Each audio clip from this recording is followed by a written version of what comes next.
भगवान, इस जीवन में मैंने दुख ही दुख क्यों पाया है? सुजाता,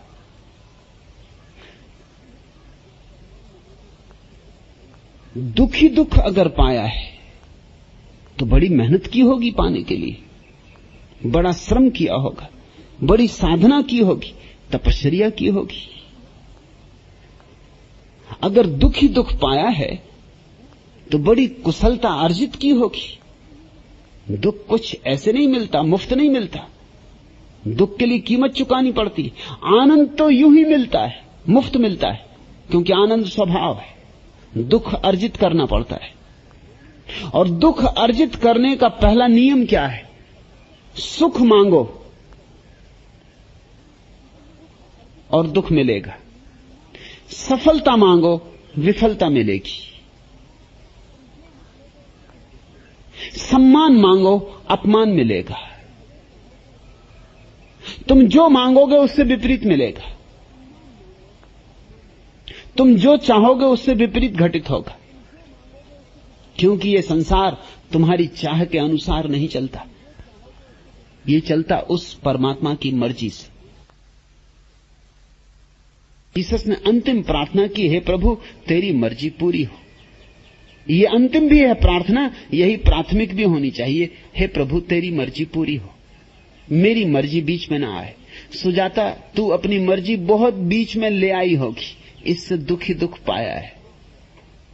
अपनी मर्जी को हटाओ, अपने को हटाओ, उसकी मर्जी पूरे होने दो। फिर दुख भी अगर हो तो दुख मालूम नहीं होगा। जिसने सब कुछ उस पर छोड़ दिया, अगर दुख भी हो तो वो समझेगा कि जरूर उसके इरादे नेक होंगे, उसके इरादे बद तो हो ही नहीं सकते, जरूर इसके पीछे भी कोई राज होगा। अगर वो कांटा चुभाता है तो जगाने के लिए चुभाता होगा, और अगर रास्तों पर पत्थर डाल रखे हैं उसने तो सीढ़ियां बनाने के लिए डाल रखे होंगे। और अगर मुझे बेचैनी देता है, परेशानी देता है, तो जरूर मेरे भीतर कोई सोई हुई अभीप्सा को प्रज्वलित कर रहा होगा, मेरे भीतर कोई आग जलाने की चेष्टा कर रहा होगा। जिसने सब परमात्मा पे छोड़ा उसके लिए दुख भी सुख हो जाते, और जिसने सब अपने हाथ में रखा उसके लिए सुख भी दुख हो जाते। दुख पाया है हमने सुख के संवर्धन के नाम पर, दर्द मिला है हमें प्यार के आवंटन के नाम पर। अन्य सभी कुछ वैकल्पिक था, आंसू ही अनिवार्य थे। बेआवाज रुदन पाया है गीत सृजन के नाम पर। गहराई में गिरे सतत हर ऊंचाई के वास्ते, अवरोहण ही पाया हमने आरोहण के नाम पर। संबंधों वाली सूची से नाम हमारा काट दिया, हमें दूरियां मिली निकटता के गोपन के नाम पर। कलियों में छुपकर कांटों ने हमें निरंतर दंश दिए, सर्पों के कुंडल पाए हैं आलिंगन के नाम पर। जन्म उपासी प्यास चली है जब जब भी व्रत खोलने, रख रख दिए अंगारे अधरों पर चुंबन के नाम पर। हम समग्र जीवन जीते हैं, भ्रम था हमको ज्ञात न था, टुकड़े टुकड़े मौत मिली है इस जीवन के नाम पर। जिसे तुम जीवन समझ रहे हो वह जीवन नहीं है, टुकड़े टुकड़े मौत है। जन्म के बाद तुमने मरने के सिवाय और किया ही क्या है? रोज रोज मर रहे हो, और जिम्मेवार कौन है?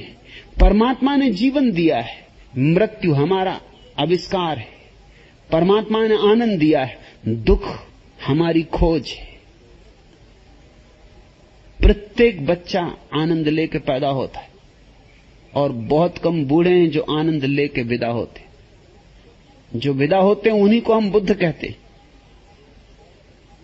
सभी यहां आनंद लेकर जन्मते, आश्चर्य विमुग्ध आंखें लेके जन्मते, आह्लाद से भरा हुआ हृदय लेके जन्मते। हर बच्चे की आंख में झांक कर देखो, नहीं दिखती तुम्हें निर्मल गहराई, और हर बच्चे के चेहरे पर देखो, नहीं दिखता तुम्हें आनंद का आलोक। और फिर क्या हो जाता है? क्या हो जाता है? फूल की तरह जो जन्मते हैं वो कांटे क्यों हो जाते हैं? जरूर कहीं हमारे जीवन की पूरी शिक्षण की व्यवस्था भ्रांत है, हमारा पूरा संस्कार गलत है, हमारा पूरा समाज रुग्ण है। हमें गलत सिखाया जा रहा है। हमें सुख पाने के लिए दौड़ सिखाई जा रही। दौड़ो, ज्यादा धन होगा तो ज्यादा सुख होगा, ज्यादा बड़ा पद होगा तो ज्यादा सुख होगा। गलत है ये बातें। न धन से सुख होता, न पद से सुख होता। और मैं ये नहीं कह रहा हूं कि धन छोड़ दो या पद छोड़ दो। मैं इतना ही कह रहा हूं, इनसे सुख का कोई नाता नहीं। सुख तो होता है भीतर डुबकी मारने से। हां, अगर भीतर डुबकी मारे हुए आदमी के हाथ में धन हो तो धन भी सुख देता है। अगर भीतर डुबके मारे हुए आदमी के हाथ में दुख हो तो दुख भी सुख बन जाता है। जिसने भीतर डुबकी मारी उसके हाथ में जादू आ गया, जादू की छड़ी आ गई। वो भीड़ में रहे तो अकेला, वो शोरगुल में रहे तो संगीत में, वो जल में चलता है लेकिन जल में उसके पैर नहीं भीगते। तू पूछती सुझाता, इस जीवन में मैंने दुख ही दुख क्यों पाया है? अगर तू किसी पंडित पुरोहित से पूछेगी तो वो कहेगा पिछले जन्मों में पाप किए होंगे, उससे तुझे राहत मिलेगी कि अब क्या किया जा सकता, पिछले जन्म में जो हुआ हुआ। पंडित पुरोहित कहेगा अब जो पिछले जन्म में किया किया, अब इस जन्म में मत करना। पति को परमेश्वर मान, चरण दाब उनके, भजन कीर्तन कर, यज्ञ हवन कर, अगले जन्म में सुख मिलेगा। अगले जन्म में क्या होगा इसका कुछ पक्का नहीं। अगला जन्म भी होगा कि नहीं इसका कुछ पक्का नहीं। कोई लौट के बताता नहीं कि यज्ञ हवन किए थे तो सुख मिला कि नहीं मिला। इसलिए पंडित का धंधा चलता है। पंडित के धंधे को तोड़ना बहुत मुश्किल, क्योंकि वो जो चीजें बेचता वो दिखाई पड़ती ही नहीं। मैंने सुना है कि न्यूयॉर्क की एक दुकान ने विज्ञापन दिया कि अदृश्य पिन, बालों में लगाने के अदृश्य पिन आ गए, जिनको लेना हो ले जाएं।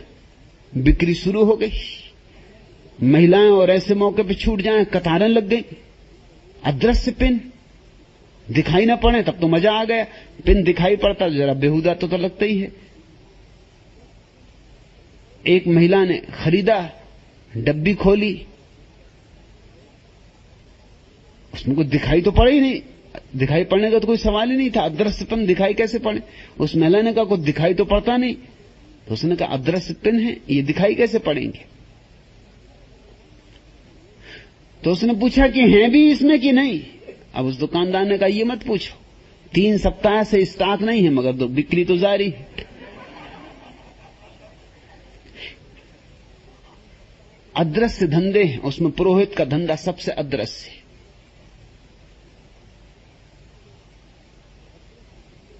तू अगर किसी पंडित पुरोहित के पास गई होती तो तुझे सांत्वना भी मिलती कि पिछले जन्मों के पाप हैं, कटे जा रहे हैं, कट जाने दे। कटी जाना अच्छा है, जो किया है उसको भर जाना ही ठीक है। अगले जन्म में सुख ही सुख होगा, ये मैं तुझसे नहीं कह सकता। ये दुख अगर तुझे मिल रहे हैं तो पिछले जन्मों के नहीं है। पिछले जन्मों के दुख पिछले जन्मों में मिल गए होंगे। परमात्मा उधारी में भरोसा नहीं करता।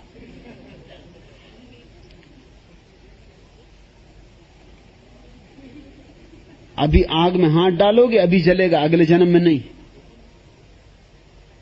और अभी किसी को दुख दोगे तो अभी दुख पाओगे, अगले जन्म में नहीं।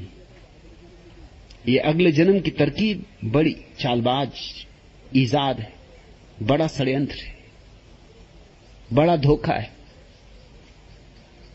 अगर अभी प्रेम करोगे तो अभी सुख बरसेगा, और अभी क्रोध करोगे तो अभी दुख बरसेगा।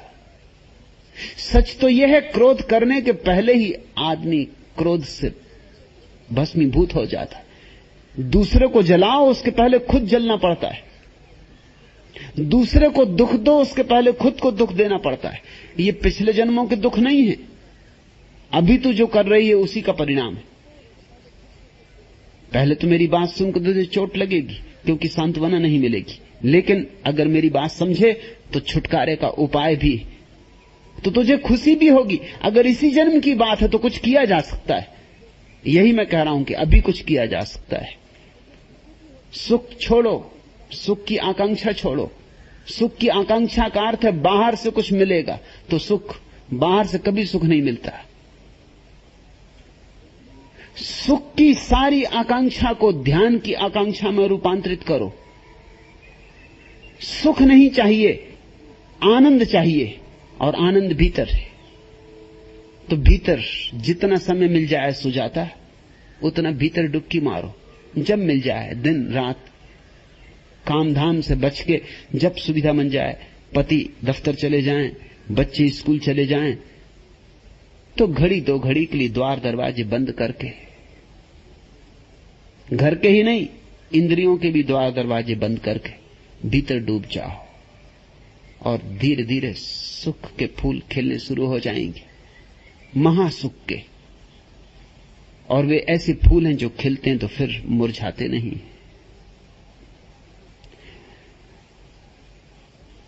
आज ही इस दुख से छुटकारा पाया जा सकता है, अगले जन्म तक प्रतीक्षा की कोई जरूरत नहीं। मैं कल पर नहीं टालता, क्योंकि परमात्मा को जैसा मैं जानता हूं, उसमें एक बात बहुत स्पष्ट है कि परमात्मा कल पे नहीं टालता। परमात्मा सदा आज है। और तुम भी आज जीने की कला सीखो। जियो अपने अंतरतम से, पर निर्भर नहीं, आत्मनिर्भर। जियो भीतर की ज्योति से, बाहर के दियों का भरोसा छोड़ो। इनसे सिर्फ अंधेरा मिलता है, रोशनी नहीं मिलती। इनसे सिर्फ अमावस आती है, पूर्णिमा नहीं आती। न तो सुजाता पति से सुख मिलेगा, न बच्चों से, न घर से, न द्वार से। उसी आशा में अटकी रहेगी तो दुख पाएगी। और फिर तुझे याद दिला दूं, मैं ये नहीं कह रहा हूं कि भाग जा हरिद्वार, काली कमली वाले बाबा के आश्रम में जाकर बैठ जा, ये मैं नहीं कह रहा हूं। जहां है वहीं रहो, पति भी ठीक, बच्चे भी ठीक, घर भी ठीक, सब ठीक, मगर भीतर अपने खोदना शुरू कर दो, भीतर का कुआं खोदना शुरू कर दो। जल्दी ही जैसे हर जमीन के नीचे जल स्रोत है, ऐसे ही हर हृदय के भीतर आनंद का स्रोत है।